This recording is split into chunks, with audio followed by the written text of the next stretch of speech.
তো আমার কলেজে ব্যাগ পর্যন্ত পড়ে গেছে, স্কুল ড্রেসটা পর্যন্ত পড়ে গেছে।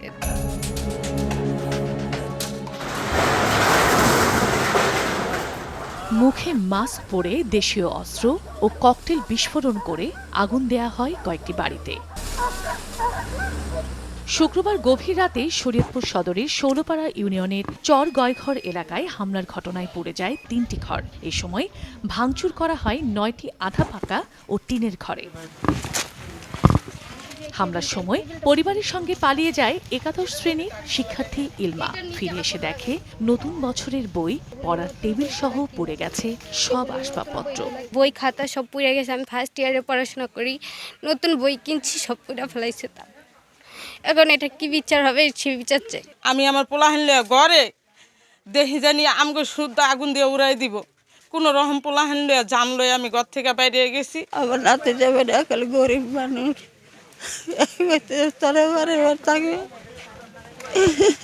স্থানীয়রা জানান, শরীয়তপুর ১ আসনের প্রার্থী সাইদ আহমেদ আসলাম ও জেলা বিএনপির সাধারণ সম্পাদক সর্দার AKM নাসির উদ্দিনের সঙ্গে ৫ শতাধিক সমর্থক নিয়ে বিএনপিতে যোগ দেন আব্দুল মান্নান খান ভাসানী, যিনি আগে উপজেলা আওয়ামী লীগের সদস্য ছিলেন। তবে বিএনপি নেতা হেলাল উদ্দিন আকন্দের মাধ্যমে তারা দলে যোগদান না করায় সে ক্ষোভ থেকেই এই হামলা চালানো হয় বলে অভিযোগ ভুক্তভোগীদের। সবাই মাস্ক পরা, চোখ শুধু বার করা। এই বাড়িতে আগুন লাগাই দিছে, এই বাড়িতে আগুন লাগাইছে, এই বাড়িতে আগুন লাগাইছে। 200-300 তো ছিল, আমরা এখান দিয়ে ছিল মনে 200 লোকের মতো, আর ওদিক দিয়ে তো আসছি চক দা, ওগুলা তো আর আমরা দেখি নাই। বিএমপির যে মিটিং মিছিলে যাইব, সেই সব মনে করেন হ্যাঁ যাইতে না করছে, তো হেরা গেছে। এটা প্রতিশোধ চাই, এটা বিচার চাই, সূক্ষ্ম বিচার চাই স্যার। শোলপাড়া হাই স্কুল মাঠে একটি দোয়ার আয়োজন ছিল 3বারের চেয়ারম্যান খালেদা জিয়ার পূর্ব ঘোষিত প্রোগ্রাম। এখানে আমাদের এই শোলপাড়া ইউনিয়নের আইনজীবী অ্যাডভোকেট হেলাল আকন্দ ওই প্রোগ্রামে উপস্থিত হয় নাই বিধায় সে এই প্রোগ্রামকে নিষিদ্ধ ঘোষণা করেছে।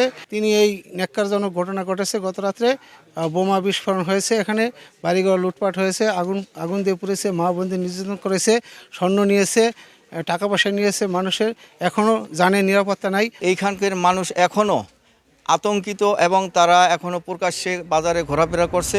এ ঘটনায় দোষীদের আইনের আওতায় আনার দাবি জানিয়েছেন জেলা বিএনপির নেতারা। এই ধরনের অমানবিক অত্যাচার এটা খুবই দুঃখজনক। এটা সুষ্ঠু বিচার হওয়া উচিত।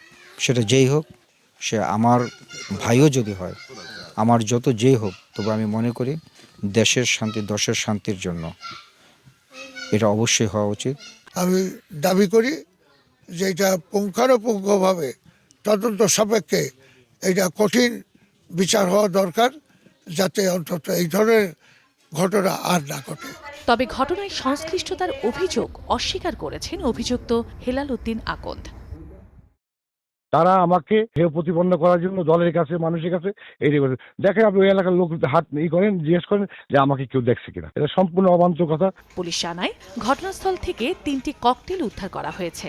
হামলার ঘটনায় মামলা প্রক্রিয়াধীন রয়েছে এবং জড়িতদের শনাক্তে তদন্ত চলছে। 2টা ঘরে আগুন দিয়ে ভস্মীভূত করেছে এবং অনুমান 5-6টি ঘর কোপাইছে। চেয়ারম্যান সাহেবের বাড়িও ভাঙচুর করছে। সকালবেলায় 3টি অবিস্ফোরিত ককটেল সদৃশ বস্তু আমরা উদ্ধারপূর্বক জব্দ করেছি। কারা ঘটনাটি ঘটিয়েছে, এর পিছনে কি কারণ, এগুলো আমরা তদন্ত করে দেখছি। পরিস্থিতি স্বাভাবিক রাখতে এলাকায় অতিরিক্ত পুলিশ মোতায়েন করা হয়েছে। সময় সংবাদ, শরীয়তপুর।